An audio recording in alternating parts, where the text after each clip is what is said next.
Bismillahirrahmanirrahim. Assalamualaikum warahmatullahi wabarakatuh.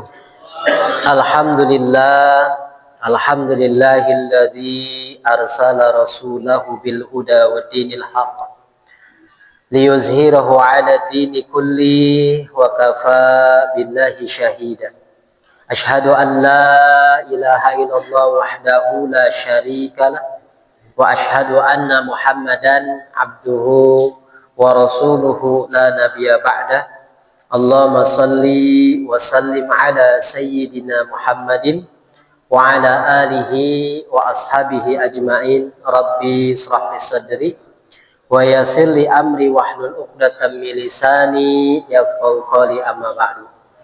Hadirin wal hadirat, bapak-bapak, ibu-ibu jamaah Masjid Al-Kautsar, syukur alhamdulillah kita panjatkan kehadirat Allah Subhanahu wa taala karena sampai malam hari ini kita masih diberikan kesehatan oleh Allah Subhanahu wa taala sehingga kita bisa hadir dari rumah ke masjid ini, pertama dalam rangka sholat maghrib berjamaah, dan insyaallah ba'da sholat maghrib ini kita lanjutkan kembali dengan salah satu kewajiban kita yang lain, yakni thalabul ilmi.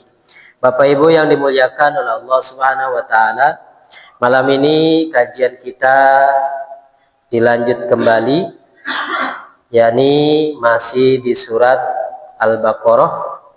Kita masuk ayat yang ke-42.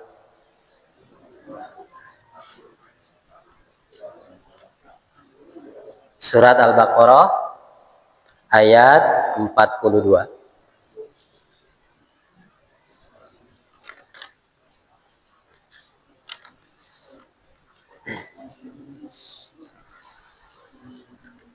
A'udzu billahi minasy syaithanir rajim.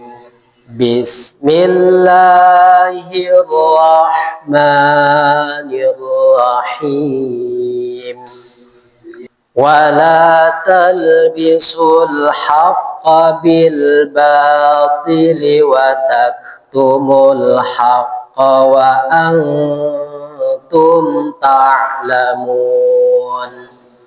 Wa aqimus salata wa atuz zakata warka'u ma'ar raki'in. Atamuruna an-nasa bil birri wa tansawna anfusakum wa antum tatlunal kitaba afala ta'qilun. Wasta'inu bis-sabri was-salati wa innaha lakabiratun illa 'alal khashi'in alladzina yazunnuna annahum mulaqu rabbihim wa annahum ilaihi raji'un. Shadaqallahul azim. Baik Bapak Ibu, malam ini kita lanjut kajiannya mulai dari ayat 42 sampai ayat 46 insyaallah. Pada pertemuan yang lalu kita sudah membahas tentang Bani Israel, di mana Allah Subhanahu wa taala memerintahkan kepada Bani Israel pertama supaya mereka mengingat nikmat-nikmat Allah yang diberikan kepada mereka. Yang keduanya supaya mereka memenuhi janji kepada Allah Subhanahu wa taala sehingga Allah memenuhi janjinya kepada mereka. Kemudian yang ketiga, Allah Subhanahu wa taala memerintahkan pula kepada Bani Israel supaya apa? mereka mau beriman kepada apa yang dibawa oleh Nabi Shallallahu Alaihi Wasallam berupa Al-Quran, dan jangan mereka menjadi orang-orang yang pertama-tama mengkafiri Al-Quran. Kenapa? Karena mereka sebetulnya orang yang sudah mendapatkan ayat-ayat Allah melalui Alkitab, baik itu Taurat ataupun Injil. Kemudian kata Allah, melarang mereka wala tashtaru bi ayati samanan qalila, supaya tidak menjual ayat-ayat Allah itu dengan harga yang sangat murah. Nah, kemarin maksud daripada menjual di situ adalah salah satunya menyembunyikan kebenaran yang sampai kepada mereka, sehingga kebenaran itu tidak disampaikan kepada manusia, sehingga seakan-akan ajaran Allah tidak menyambung kepada nabi-nabi berikutnya. Nah, pada pertemuan kali ini Bapak Ibu, Allah Subhanahu wa taala memerintahkan, yakni berupa larangan ya. Perintahnya berupa larangan di sini. Kata Allah Subhanahu wa taala, wala talbisul haqqa bil batil. Janganlah kaliannya kembali kepada Bani Israel.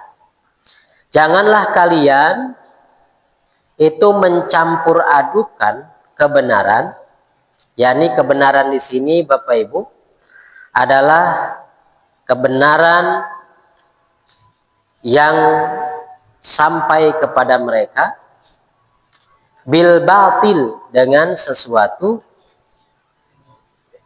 yang apa? Yang buruk ya. Yang benar dicampur dengan sesuatu yang buruk ataupun yang salah. Wa taqtumul haqqa wa antum ta'lamun. Dan janganlah kalian menyembunyikan kebenaran itu sedang kalian orang-orang yang mengetahui. Bapak Ibu yang dimuliakan oleh Allah Subhanahu wa taala, ayat ini adalah larangan dari Allah Subhanahu wa taala dulu kepada Bani Israel, supaya mereka tidak mencampur adukan antara hak dengan yang batil. Kenapa yang hak tidak boleh dicampur adukan dengan yang batil? Nanti orang-orang itu tidak bisa melihat mana yang benar, mana yang salah. Jadi bingung. Kalau bahasa orang-orang kita sekarang, ya bisa sederhananya, jangan kau campur adukan antara tuntunan dengan tontonan. Nah, di kita ini karena banyak tuntunan dicampur dengan tontonan, akhirnya kita nggak bisa membedakan mana itu tuntunan, mana itu tontonan. Kadang kalau tuntunan kita kadang menolak, wah kayaknya beda ini. Tapi kalau tontonan diterima, kenapa? Sering dilihat. Makanya ya di kita itu gimana yang kita tonton ya. Kalau lagi tenar maka itu dilakukan. Contoh kemarin waktu Lebaran yang paling tenar apa Pak? Apa? Nari THR. Masih ingat? Rame itu kan. Kadang orang-orang kita itu nggak tahu tarian apa itu seperti itu kan. Tapi karena itu adalah tenar, ya, maka kemudian itu diikuti oleh ya orang-orang di antara kita. Nah, padahal ya kita tidak tahu itu tontonan seperti itu tuh memberikan apa namanya kebaikan atau tidak. Nah, itu dia. Kadang kita nggak tahu masalahnya, kita ikut-ikutan. Nah, itu dia. Jadi kata Allah Subhanahu wa taala, janganlah kalian campur adukan antara hak dan yang batil, sehingga yang hak itu abu-abu di mata kita, akhirnya apa? Kita tidak bisa membedakan mana yang perlu diikuti, mana yang perlu ditinggalkan. Itu yang tadi yang satu. Ada lagi bahasa mudahnya bagi kita, ya. Janganlah engkau campur adukan antara syariat dengan apa? Di masyarakat dengan apa? Adat istiadat. Sehingga apa? Kita bingung. Ini adat istiadat, apa ini syariat? Kita kadang Pak, kalau kita ini di masyarakat ya, suka melihat ada kegiatan-kegiatan keagamaan di masyarakat. Kadangkala di masyarakat yang ini beda caranya. Nanti di masyarakat yang lain beda lagi. Tapi temanya sama kadang. Tapi dalamnya berbeda-beda. Sehingga apa? Kita itu tidak bisa membedakan yang mana sih tontonan, mana tuntunan. Mana itu adat istiadat, mana itu memang syariat gitu kan. Nah, di sini ayatnya berkaitan dengan Bani Israel. Seakan-akan wahai Bani Israel, janganlah engkau campur adukan antara yang hak dengan yang batil. Nah, sehingga yang hak itu tidak bisa dilihat dengan baik. Karena apa? Karena tercampur dengan keburukan-keburukan. Wa taktumul haqqa wa antum ta'lamun.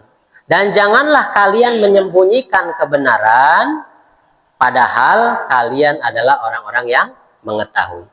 Nah, Bapak Ibu, kalau yang menyembunyikan kebenaran itu dilakukan oleh orang-orang yang mengetahui, berarti yang mengetahui biasanya apa ini, Pak? Kiai, ustadz, kalau Bani Israel dulu namanya apa? Rahib ya. Rahib-rahib gitu. Nah, kalau mereka menyembunyikan kebenaran, kira-kira nih, kebenaran itu sampai nggak tuh? Nggak bakal. Kenapa? Karena mereka yang lebih tahu tentang masalah itu. Kalau kiai kita menyembunyikan kebenaran di masyarakat, ya, kemudian tidak menjelaskan mana yang hak, mana yang batil, mana itu syariat, mana itu kebiasaan adat istiadat, tidak dibedakan itu hal itu, maka akan terjadi generasi-generasi kita selanjutnya itu tidak bisa mengenali mana itu syariat, mana itu adat istiadat, mana itu tontonan, mana itu tuntunan. Tentu ini adalah sesuatu yang berbahaya.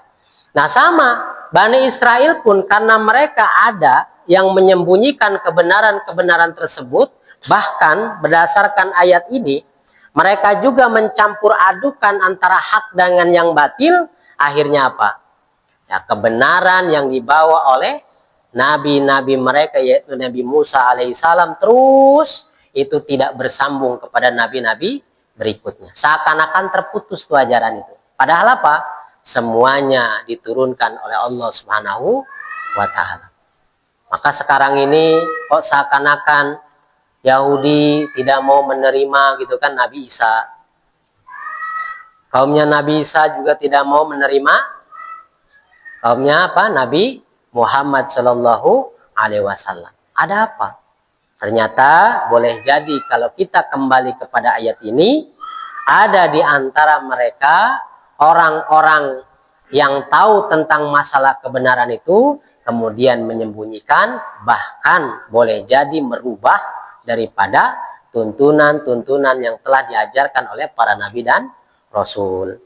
Nah, di sini kita hati-hati. Kalau kemarin apa bahasanya? Wala tashtaru bi ayati samanan qalila. Janganlah kau jual tuh ayat-ayat kami kata Allah dengan harga yang sangat murah. Maksudnya apa? Yaitu tadi menyembunyikan kebenaran. Kalau disampaikan kebenaran itu ada kekhawatiran dari orang-orang yang mengetahui ini nanti bisa kehilangan, mohon maaf kasarnya apa? Job. Tidak diundang lagi. Kenapa? Karena mungkin kalau kebenaran itu disampaikan rasanya pahit, ya. Nggak enak nih. Ustadz ini mah kayaknya nggak nyambung ini katanya. Besok jangan dipanggil lagi, coret, backlist. Nah, backlist. Nah, Kalau sudah begitu bagaimana? Yang dipanggil yang sesuai hawa nafsu saja. Wah, ini Ustadz ini bagus nih. Oh, lucu. Kalau nggak lucu kan nggak enak lah ya. Oh, apalagi ngelucunya itu sampai 3 jam gitu ya. Wah, udah. Pagi-pagi nggak ada yang bangun itu biasanya. Nah ya. Nah, makanya apa? Kita itu diingatkan, Pak. Jadi ya jangan sampai kita terjebak dengan apa yang pernah dilakukan oleh Bani Israel. Apalagi kita sampai mengada-ada dalam urusan agama. Sehingga agama itu terasa berat. Sholat 5 waktu misalkan ditambah jadi berapa? Jadi 6 waktu. Waduh, 5 waktu aja susah, Pak ya. Apalagi ditambah 6 waktu. Sholat rawatib 12 rakaat ditambah lagi. Jadi 16 rakaat misalkan. Waduh, yang 12 aja kadang nggak sampai full itu dikerjakan. Nah, kalau ada waktu kerjain gitu kan. Kalau nggak ada ya udah langsung Allahumma lantas jalan. Nah, gitu. Boro-boro mau ngerjain 2 rakaat kemudian ya. Oke. Kemudian di ayat selanjutnya wa aqimus sholata wa atuz zakah. Dan dirikanlah sholat dan tunaikanlah zakat.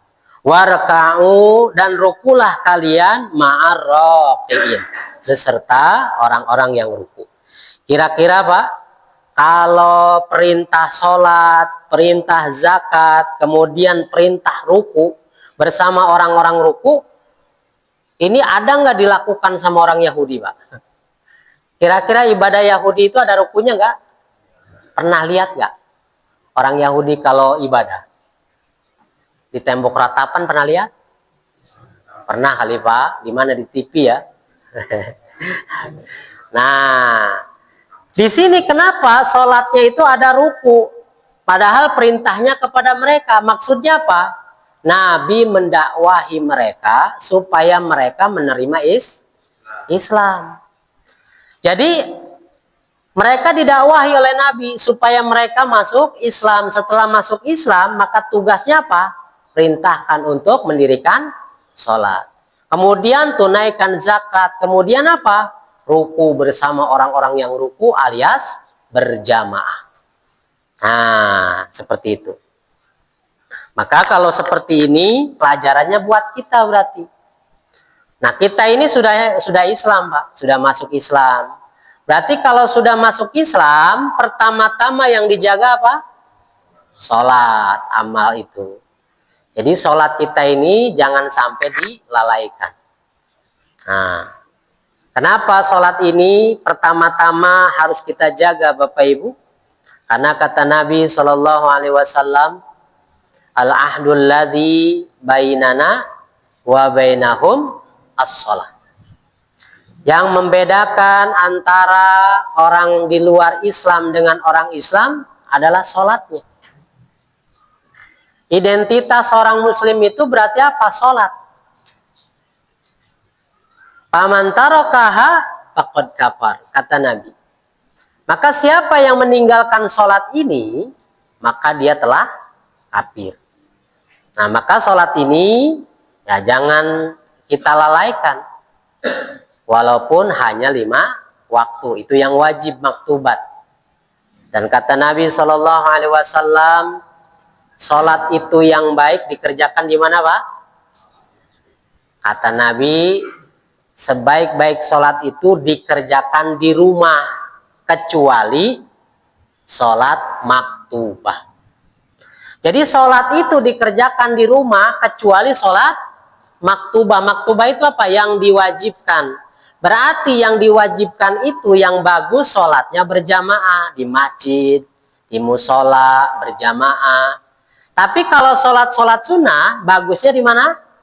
Di rumah. Nah itu dia. Maka di sini orang yang sudah masuk Islam, yang pertama-tama harus dijaga adalah sholatnya. Kenapa? Karena sholat ini adalah identitas. Bahkan sampai mati pun kata Nabi SAW pada hari kiamat, seorang hamba itu yang pertama-tama dihisab urusan sholat. Idza saluhat, kalau sholatnya itu bagus, maka dia akan menjadi orang yang beruntung. Tapi sebaliknya, kalau sholatnya fasadat, rusak, maka dia menjadi orang yang merugi. Nah, maka sholat ini harus dijaga Bapak Ibu. Nah, sholat dijaga dimulai dari diri kita, kemudian ditanamkan kepada anak-anak kita, ditanamkan kepada keluarga kita. Ya, anak-anak kita itu bagaimana Pak? Diajak, bukan disuruh. Kita kan kadang sholat di sini Pak ya, imamnya sudah takbiratul ihram, kita budak ambualaya kan, tajong kanan, tajong kiri gitu kan, terus gua randeng teh. Nah, alhamdulillah ya, kita sholat di sini, sholat maghrib, rame anak itu, bercanda. Alhamdulillah masih daek ke masjid. Tapi kira-kira talamun datang ke masjid gandeng kus gitu nggak ganggu tuh Pak? Ayo jawab, nggak ganggu tuh? Nggak ganggu. Tapi boleh nggak anak-anak kita itu diusir dari masjid musola? Temenang. Yang perlu diperbaiki ada sesuatu yang salah di situ. Wah, kira-kira anak saha itu. Nih, kalau ada anak kita nih ketika kita sholat berjamaah di Masjid Al-Kautsar, ramena naujubillah min tilka bahasana. Aduh, eta budak.